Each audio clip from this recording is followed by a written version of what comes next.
باللہ من الشیطان الرجیم بسم اللہ الرحمن الرحیم السلام علیکم۔ میرا آج کا بیان ہے بے پردگی پر، بے حیائی پر۔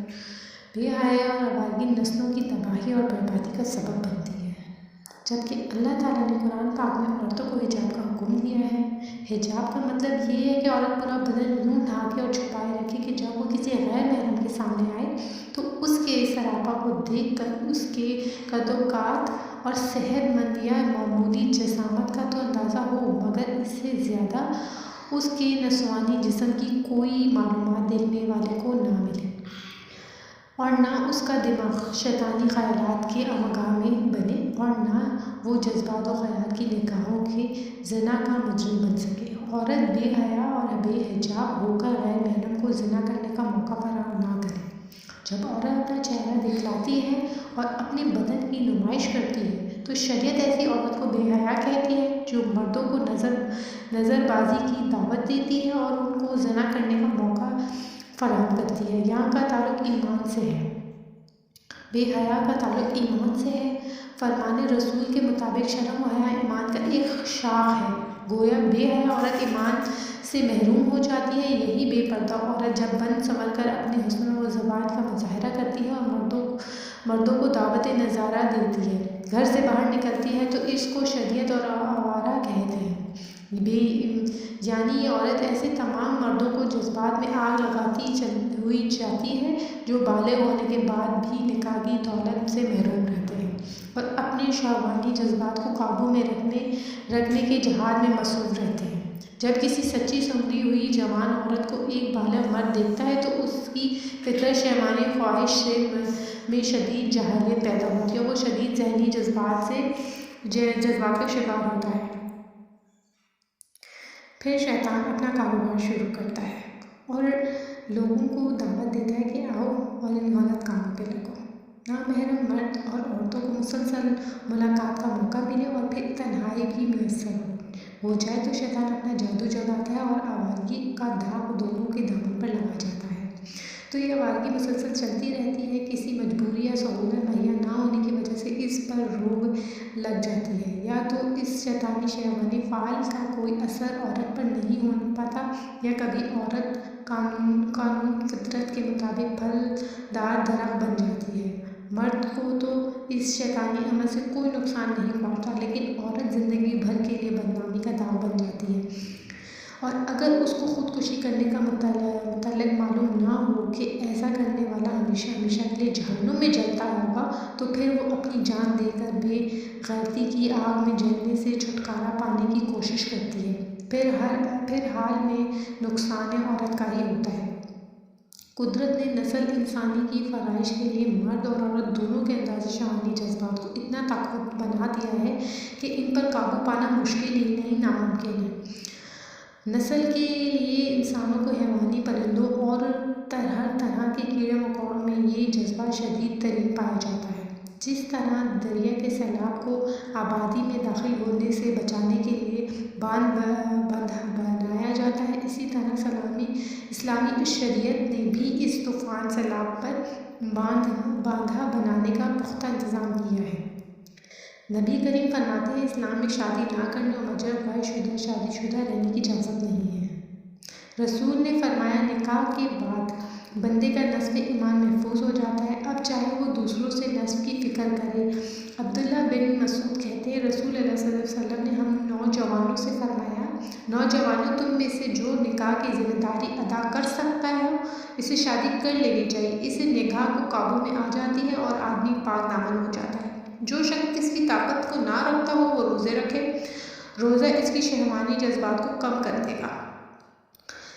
روایت ہے، نبی نے ان سے فرمایا، 3 چیزوں میں تاخیر نہ کرو، جب نماز کا وقت آ جائے تو اسے فوراً ادا کرو، جنازہ جب تیار ہو جائے تو اسے بہت جلدی زمین میں سپرد کر دو، غیر شادی شدہ عورت کا ہم بستر پاؤ تو فوراً اس کا نکاح کر دو۔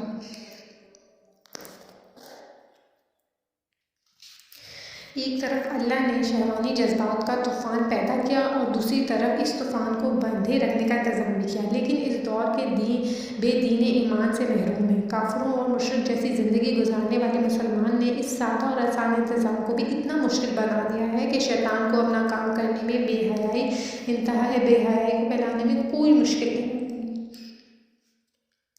ایک تو ذات برتری کی قید پیدا کر کے نکاح کو مشکل بنا دیا گیا، دوسرے اخلاق و تقویٰ جو نکاح کے لیے شریعت کی اصل بنیاد ہے پوری ڈھٹائی کے ساتھ اس کو منانے سے انکار کر دیا گیا، تیسرے جب نکاح کرنے کی جو تاکید تھی اس کو اندیکھا کر دیا گیا، نوکری اور ڈگری کو بنیادیں بنا کر نکاح کے عمل کو ایسا مشکل بنا دیا گیا ہے کہ گھروں میں بیٹیاں جوان دو شہزائیں اللہ سے تو فریاد کرتی ہیں لیکن اس شیطانی سماج کو مجرم نہیں سمجھتی۔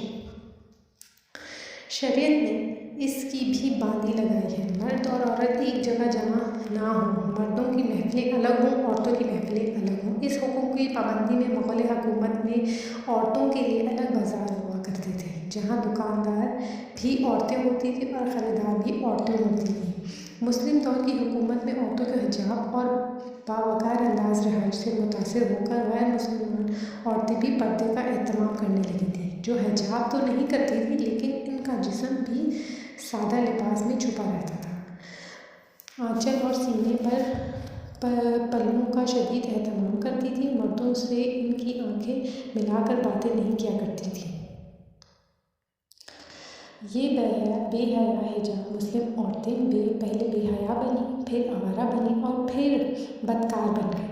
ان کے ایسا بننے میں صرف یہی قصوروار نہیں ہے بلکہ وہ نام نہاد مردوں کا طبقہ بھی ہے جس نے ایڈوانسمنٹ کے نام پر اپنی عورتوں کو بے حجاب بنایا، جبکہ سب سے پہلے عقل و ہوش مندی سے محروم ہو جاتی ہیں۔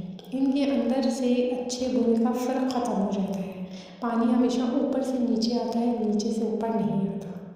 کسی بھی معاشرے میں برائی و بدکاری سماج کے نیچے طبقے والوں سے ہی اونچے طبقے میں نہیں پہنچتی بلکہ اونچے طبقے کی گمراہیاں بدکاریاں نچلے طبقے تک آتی ہیں۔ فحش کی شوقین اور ان کی پیروی کرنے اور اونچے طبقے کے لوگ ہوتے ہیں، ان کی دیکھا دیکھی درمیانے اور نیچے طبقے کے لوگ بھی ان کے جیسا بننے کی کوشش میں چھوتے رہتے ہیں۔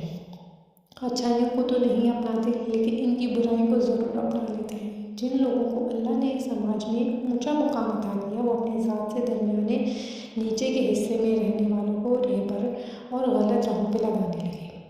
فرعون نے جب دشمن قوم بنی اسرائیل کو مٹانا چاہا تو اس نے قوم کے بچوں کو قتل کروا دیا۔ دور جدید کے فرعونوں نے معاملے کو الٹ کر دیا۔ انہوں نے کہا کہ مردانہ نسل کو قتل کرنے کی ضرورت نہیں ہے، مسلمانوں عورتوں کو برباد کر دو، خود بخود ان کی نسل تباہ و برباد ہو جائے گی۔ یہ ایک بہت ضروری بات ہے جو ہمیں جاننا ہے، ہمیں پتہ ہونی چاہیے کہ جب تک ہماری عورتیں محفوظ ہیں ہماری نسلیں محفوظ ہیں۔ ہماری عورتوں کو محفوظ کرنا ہے تو پہلے انہیں پردے کی تاکید کریں، پھر ہماری نسلیں بدلیں گی۔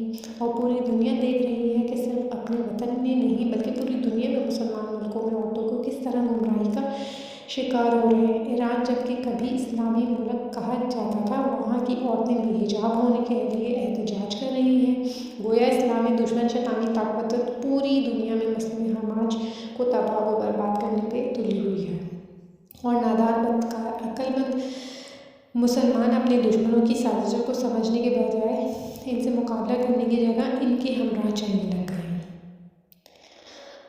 اپنی آنے والی نسل کو تباہ و برباد کرنے پر خوشی امتار دکھا رہے ہیں۔ آج کی صورت اللہ اکبر، ان لوگوں کو کوئی ہدایت کرنے والا نہیں ہے کیونکہ یہ اپنی نسلوں کو خود تباہ کرنے